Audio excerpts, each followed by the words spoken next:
유튜브로 읽는 박정희 전기 2권 전쟁과 사랑 대통령의 분노.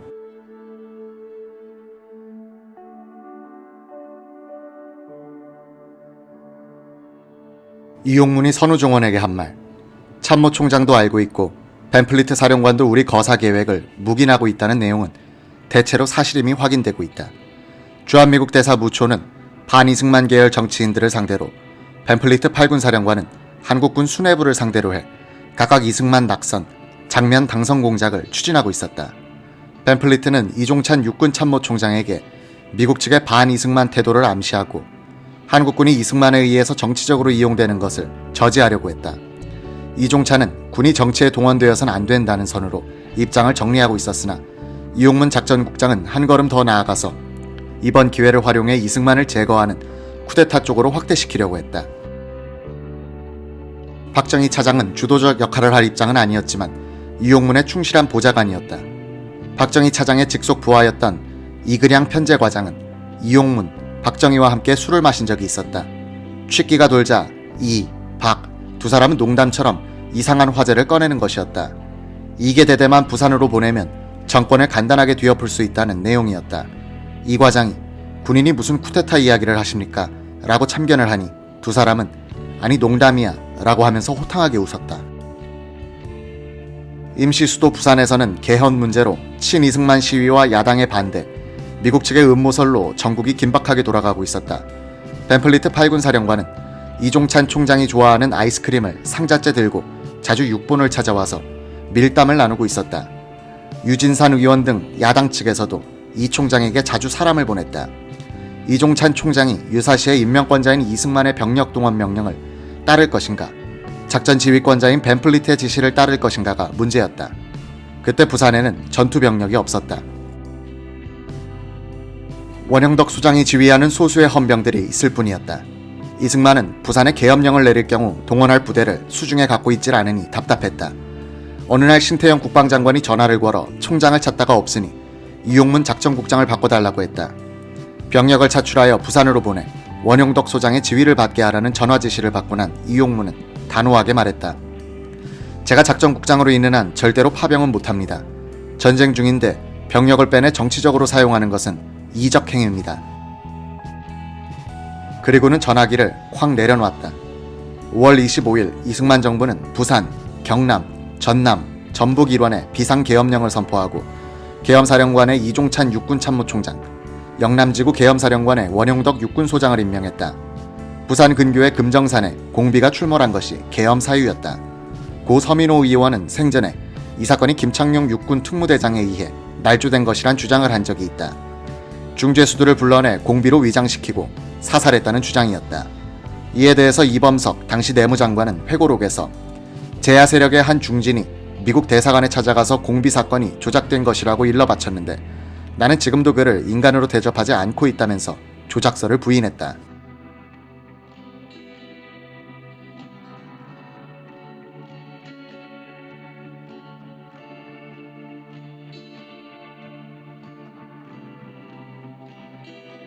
(5월 26일) 아침 계엄군은 부산에 있는 임시 국회의사당으로 출근하던 국회의원들이 탄 통근버스가 검문에 불응한다고 국회의원들을 태운 채 헌병대로 끌고 갔다. 끌려간 의원들 가운데 서범석 의원 등 5명은 국제공산당 사건에 연루된 혐의로 구속됐다. 6월 2일에는 곽상훈 의원 등 6명이 같은 혐의로 구속됐다. 이 11명은 내각제 개헌을 추진하는 핵심 세력이었다. 반공검사로 유명했던 선우종원도 공산당 혐의를 받고 피해 다니다가 미 8군 정보초의 주선으로 밀항선을 타고 일본으로 달아나 망명했다. 야당 탄압에 앞장선 것은 일제 고등계 형사 출신들이 포진한 치안국 사찰과 김창룡의 육군 특무대, 원용덕의 헌병대였다. 군정시대의 수도경찰청 수사과장 노덕술도 반민투기를 피해 헌병대에 들어가 장교로 근무하고 있었다. 이들은 독립운동가들을 쫓던 솜씨를 반이승만 계열의 국회의원들 사냥에 발휘하고 있었다. 이승만은 친일 경찰들을 도구로 반이승만 세력은 미군과 미국 대사관을 지원 세력으로 이용하고 있었다. 국회의원 통근차가 헌병대로 끌려간 26일 오후 4시 대구 육본에서 열린 참모회의는 격양돼 있었다. 이종찬 총장의 생전 증언. 국회 사태를 보고하면서 김종평 정보국장은 쿠데타적 사건이라고 했다. 나는 군이 정치에 이용되어서는 안 된다고 강경하게 말했다. 참모들은 자기들끼리 회의를 한 뒤 보고하겠다고 했다. 1시간쯤 지나니 각 부대에 보낼 훈령을 만들어 놓았다고 보고해서 상황실에 갔더니 칠판에 군은 동요하지 말고 국토 방위에 신성한 임무만 다하라 는 요지가 쓰여 있었다. 육군 장병에게 고함이란 제목으로 유명해진 이 육군본부 훈령 217호는 이용문 국장을 대리해 참모회의에 참석한 박정희 차장이 기초한 것이었다. 요지는 이러했다. 군은 국가민족의 수호를 유일한 사명으로 하고 있으므로 어느 기관이나 개인에 예속된 것이 아닐 뿐 아니라 별천무쌍한 정사에 좌우될 수 없는 국가와 더불어 영구불멸이 존재하여야 할 신성한 국가의 공기이므로 군인 된 자, 수하를 막론하고 국가방위와 민족수호라는 본분을 떠나서는 일거수일투족이라도 절대로 허용되지 아니함은 재론할 여지가 없는 것이다. 정치 변동기에 처하여 군의 본질과 군인의 본분을 망각하고 의식, 무의식을 막론하고 정사에 관여하여 경거망동하는 자가 있다면 누란의 위기에 있는 국가의 운명을 일조의 멸망의 연에 빠지게 해 한을 천추에 남기게 될 것이다. 충용한 육군 장병 제군, 거듭 제군의 각성과 자중을 촉구하니 여하한 사태에서라도 각자 소임에 일심불란 헌신하여 주기를 바란다. 육군 참모총장, 육군 중장 이종찬. 시인 구상은 1970년대에 한 신문에 회고담을 연재하면서 이 훈령을 쓴 사람의 이름은 지금 밝힐 수 없다고 썼다. 박 대통령은 이 글을 읽고서는 측근들에게 구상 선생은 별것까지 다 기억하고 있구먼 하며 웃더라고 한다.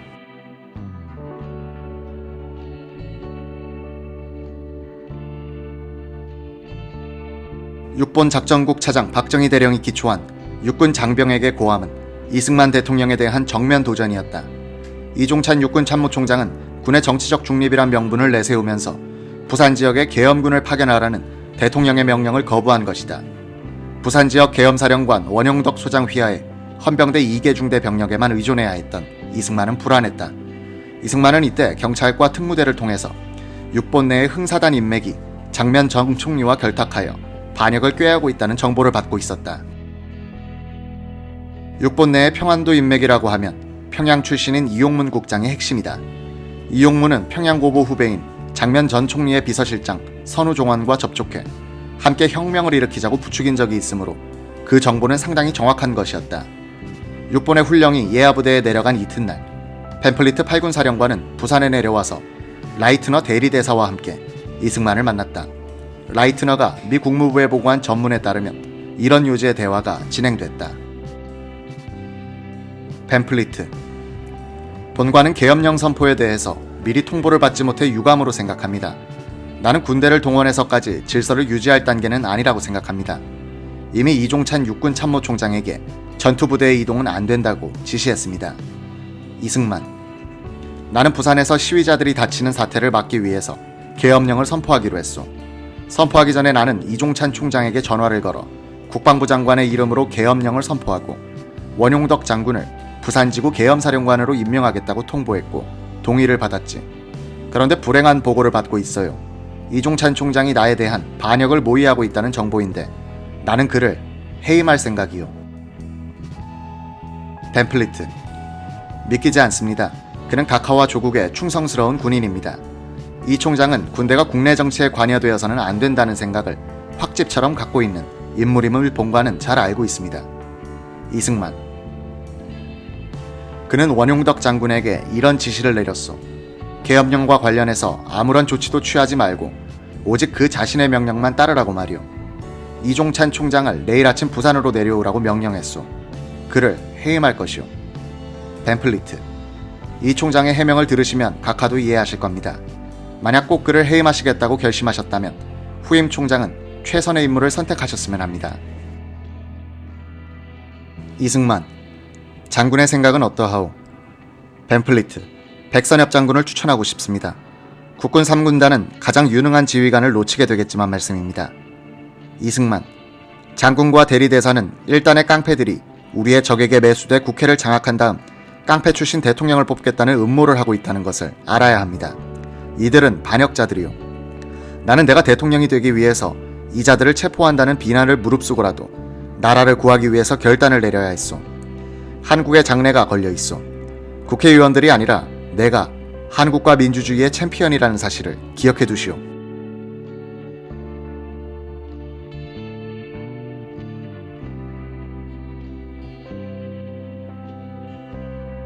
이승만은 적과 내통한 국회라고 표현했지만 내심으로는 미국과 내통한 국회가 장면을 대통령으로 당선시키려 하고 있다고 확신하고 있었다. 라이트너 대리대사는 이승만과의 회담을 국무부에 보고하면서 이승만이 광범위한 지지 기반을 갖고 있지만 많은 장교, 관료, 그리고 고등교육을 받은 사람들은 정권 교체를 바라고 있다면서 오늘과 같이 말로써 설득하는 것은 효과가 없고 더 강력한 조치가 필요하다고 건의했다. 5월 25일에 계엄령 선포 직전에 일부 야당 의원들은 곧 국회를 소집, 대통령 선거를 전격적으로 실시한다는 밀약을 했었다. 그 간선에서 이승만이 당선될 가능성은 전무했으므로 이승만은 계엄령 선포로 국회를 무력화하는 건곤일척의 선제 공격을 한 것이었다. 5월 27일 대통령의 호출 명령을 받은 이종찬 총장은 이 대통령이 원용덕 소장을 시켜 자신을 체포하고 총장을 교체해버릴 가능성이 있다고 판단했다. 이종찬은 자신의 신변 안전을 위해 미 8군 사령관 벤플리트 대장에게 동행을 요청했다. 28일 아침 일찍 이종찬은 김종평 정보국장과 심원봉 육군 헌병사령관을 데리고 미 8군 사령관 전용 열차편으로 부산으로 내려갔다. 부산역에는 미 대사관 승용차가 기다리고 있었다. 이종찬은 이 승용차를 타고 송도에 있는 미국 대사관의 직원 관사로 가서 미 해군 무관과 만났다. 여기서 식사를 한 뒤 부민동에 있던 임시 경무대로 가니 벤플리트가 와 있었다. 두 사람은 함께 이승만 대통령을 만나러 들어갔다. 이승만은 이 순간 경찰, 헌병, 특무대, 우익단체, 그리고 자신의 권위와 권력에 의지하여 야당이 지배하는 국회와 그 국회를 지원하는 미 대사관, 그리고 미군의 지휘를 받고 있는 육본의 연합 세력과 맞서고 있었다. 이승만이 꼭 승리하리란 판단이 서지 않는 세력 판도였다. 이날 아침 이승만의 눈은 충혈돼 있었다. 안면 근육도 실룩거렸다. 그는 이종찬에게 쏘아붙였다. 왜 자네는 나라에 반역하려고 하는가?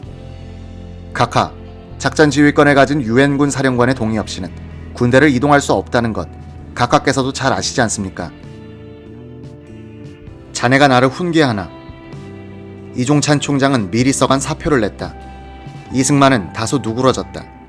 그는 아직은 자네만 믿내라면서 사표를 돌려주고 오후에 다시 오라고 했다. 오후 회의에는 이승만, 이종찬, 벤플리트 외에 부산지구 계엄사령관 원용덕 장군도 참석했다. 이승만은 내가 잘못했든 자네가 잘못했든 앞으로 어떻게 하는 것이 좋겠는가 하고 물었다. 이종찬은 부산지구의 계엄 업무를 저에게 맡겨주십시오 라고 했고 옆에 있던 원용덕은 반발했다. 벤플리트는 듣고 있다가 한국 정치엔 관여할 입장이 아니지만 나에게 작전 지휘권이 있는 한 전선에서 병력을 빼내 부산으로 보낼 수는 없다고 말했다. 원용덕은 병력 없이 계엄 업무를 어떻게 수행하느냐고 했지만 벤플리트는 딱 잘라서 거절했다. 국군 통수권자인 대통령이 계엄군으로 일개 대대도 동원할 수 없는 답답한 상황에 처하게 됐다.